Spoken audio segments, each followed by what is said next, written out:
സ്ഫോടന ശബ്ദങ്ങൾ കേൾക്കുന്നു എന്നുള്ളതാണ്. വിവരങ്ങളുമായി സായി കുമാറുണ്ട്. സായി, ഇപ്പോൾ വീണ്ടും ആക്രമണമാണ്. ടെഹ്റാനിൽ അല്പം മുമ്പും സ്ഫോടന ശബ്ദം കേട്ടിരുന്നുണ്ടായിരുന്നു. ഇപ്പോൾ വീണ്ടും ഇസ്രയേലിന്റെ ആക്രമണമാണ് എന്ന് വേണം കരുതാൻ. നേരത്തെ ഇസ്രയേൽ തങ്ങളുടെ ആക്രമണം സ്ഥിരീകരിക്കുകയും ചെയ്തു, ഹൃദയഭാഗത്ത് തിരിച്ചടി നൽകുന്നു എന്ന്.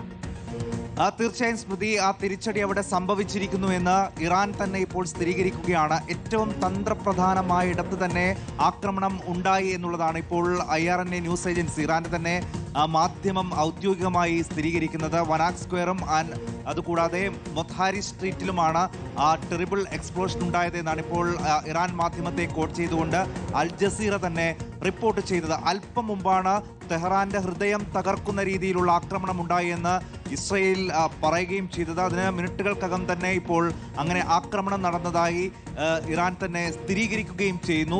കഴിഞ്ഞ ദിവസവും നമ്മൾ കണ്ടതാണ്, തെഹ്റാനെ പിടിച്ചു കുലുക്കുന്ന രീതിയിലുള്ള ആക്രമണമാണ് ഇസ്രയേലും അമേരിക്കയും സംയുക്ത ഓപ്പറേഷനിലൂടെ നടത്തിയത്. വീണ്ടും തലസ്ഥാന നഗരത്തെ തന്നെ ലക്ഷ്യം വെച്ചുകൊണ്ടുള്ള ആക്രമണം നടത്തുന്നു.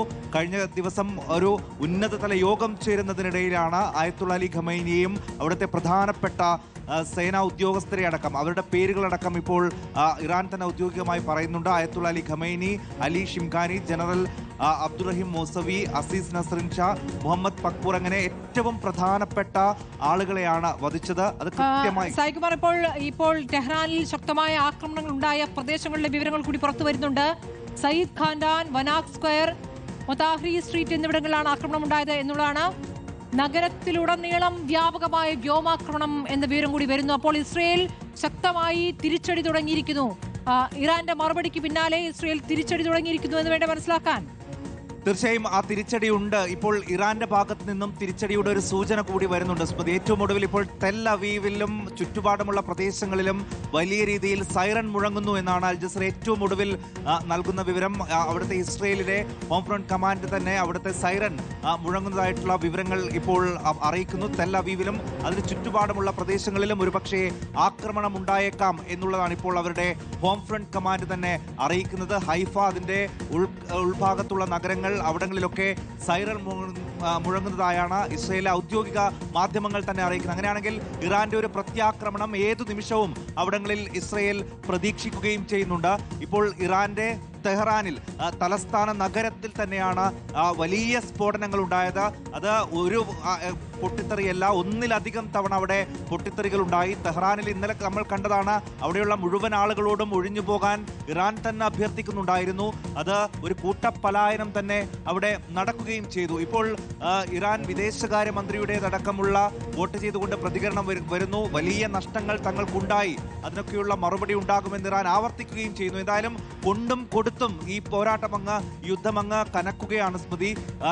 ഇരുഭാഗത്തും വലിയ നാശനഷ്ടങ്ങൾ ഉണ്ടാകുന്നു. പ്രധാനപ്പെട്ട ജനവാസ കേന്ദ്രങ്ങളിലടക്കം ആക്രമണം ഉണ്ടാകുന്ന സാഹചര്യമുണ്ട്. അപ്പോഴും ഇറാൻ പറയുന്നത് ഇസ്രയേലിന്റെയും അമേരിക്കയുടെയും സേനകളാണ്, അവരുടെ സേനാ വിന്യാസമാണ് തങ്ങളുടെ ലക്ഷ്യം എന്നുള്ളത്. എന്തായാലും ഇസ്രയേലിൽ ഒരുപക്ഷെ ഉടൻ തന്നെ ഒരു ആക്രമണം ഉണ്ടാകാനുള്ള സാധ്യത. അതുകൊണ്ട് ഒരു അപായ സൈറൺ അവിടെയുള്ള ആളുകൾക്ക് സുരക്ഷിത കേന്ദ്രങ്ങളിലേക്ക് മാറാനുള്ള ഒരു നിർദ്ദേശം ഇപ്പോൾ മുഴങ്ങിക്കഴിഞ്ഞു. തെൽ അവീവിലും അതിന്റെ പരിസര പ്രദേശങ്ങളിലുമാണ് ആ സൈറൺ മുഴങ്ങിയിട്ടുള്ളത്. സുരക്ഷിത സ്ഥാനത്തേക്ക് മാറാൻ അവിടെയുള്ള ആളുകളോട് വീണ്ടും ഇസ്രയേൽ ഭരണകൂടം ആവശ്യപ്പെടുകയാണ്. ഒരുപക്ഷെ അവിടെ ഒരു തിരിച്ചടി ഉണ്ടാകാനുള്ള ഒരു സാധ്യത ഇപ്പോൾ അവർ മുൻകൂട്ടി കാണുകയാണ്. ശരി, ടെഹ്റാനിൽ തുടർച്ചയായ ആക്രമണങ്ങളുടെ വിവരങ്ങളാണ് പുറത്തു വന്നുകൊണ്ടിരിക്കുന്നത്. അതിന്റെ വിശദാംശങ്ങളാണ് ഇപ്പോൾ നമുക്ക് ലഭിക്കുന്നത്. ഇതിനിടയ്ക്ക് ജെറുസലേം, വെസ്റ്റ് ബാങ്ക് എന്നിവിടങ്ങളിലും സൈറൻ മുഴങ്ങുന്നു എന്നുള്ള വിവരങ്ങൾ ലഭിക്കുകയാണ്. അപ്പോൾ ജെറുസലേം, വെസ്റ്റ് ബാങ്ക് എന്നിവിടങ്ങളിൽ സൈറൻ മുഴങ്ങുന്നു എന്ന് പറയുമ്പോൾ അവിടെയും തിരിച്ചടി ഉണ്ടാകുന്നു എന്നുള്ളതാണ്. ടെൽ അവീവിൽ വീണ്ടും siren മുഴങ്ങുന്നുണ്ട്.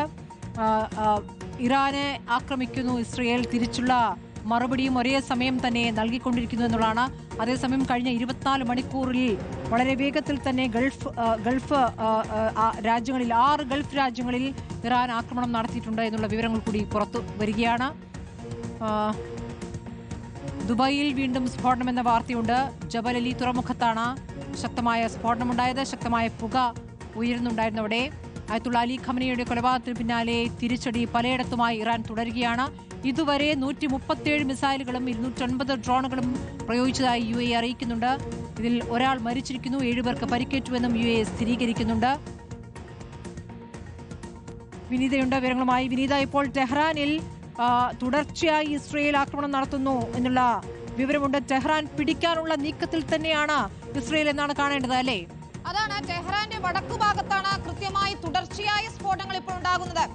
Multiple blast reported in northern Tehran എന്നാണ് അന്താരാഷ്ട്ര മാധ്യമങ്ങൾ റിപ്പോർട്ട് ചെയ്യുന്നത്. വനക് സ്ക്വയർ എന്ന അവരുടെ തന്ത്രപ്രധാനമായ ഭാഗത്ത് കൂടി, അതായത് വടക്കൻ ടെഹ്റാനിലാണ് ശക്തമായ ആക്രമണം ഉണ്ടാകുന്നത്. തുടർച്ചയായി സ്ഫോടനങ്ങൾ, ഒന്നല്ല രണ്ടല്ല, തുടർച്ചയായി സ്ഫോടനങ്ങൾ, 10-ലധികം സ്ഫോടനങ്ങൾ ഉണ്ടാകുന്നു എന്നുള്ളതാണ്. ഈ മിസൈലുകൾ, ടെഹ്റാനിലേക്ക് മിസൈലുകൾ വർഷിച്ചുകൊണ്ടേയിരിക്കുകയാണ് ഇസ്രായേൽ എന്നതാണ്. അല്പം മുൻപാണ് ഇറാൻ നിങ്ങളുടെ ഹൃദയം തകർക്കുമെന്ന് ഇസ്രായേലിനെ വെല്ലുവിളിച്ചത്. ടെല്ലവീവിൽ ശക്തമായ ആക്രമണം നടത്തിയതിന് പിന്നാലെയാണ് ഇപ്പോൾ ഒരു തിരിച്ചടി ടെഹ്റാനിൽ ഇസ്രായേലിന്റെ ഭാഗത്തു നിന്ന് ഉണ്ടാകുന്നത്. അങ്ങനെ രണ്ട് രാജ്യങ്ങളുടെയും തലസ്ഥാനങ്ങൾ തുടർച്ചയായി മിസൈലുകളും ഡ്രോണുകളും ഉപയോഗിച്ച് ആക്രമിക്കപ്പെടുന്നു. നിരന്തര സ്ഫോടനങ്ങൾ ഉണ്ടാകുന്നു. ടെല്ലവീവിൽ നിന്നുള്ള ദൃശ്യങ്ങൾ, ഇസ്രായേൽ തലസ്ഥാനമായ ഇസ്രായേലിന്റെ പ്രധാന നഗരമായ ടെല്ലവീവിൽ നിന്നുള്ള ദൃശ്യങ്ങൾ നമ്മൾ കണ്ടതാണ്. നിരവധി കെട്ടിടങ്ങൾ, 40-ലധികം കെട്ടിടങ്ങൾ ഇതിനോടകം തന്നെ തകർന്നു കഴിഞ്ഞിട്ടുണ്ട്. നോക്കൂ സ്മൃതി, യുദ്ധം ഇത് 2ാം ദിവസം ആയിട്ടേ ഉള്ളൂ. അപ്പോഴേക്കും കനത്ത നാശം, കനത്ത ആൾനാശം, കനത്ത കെട്ടിടങ്ങളുടെ ഒക്കെ നാശനഷ്ടമാണ് നമ്മൾ കാണുന്നത്.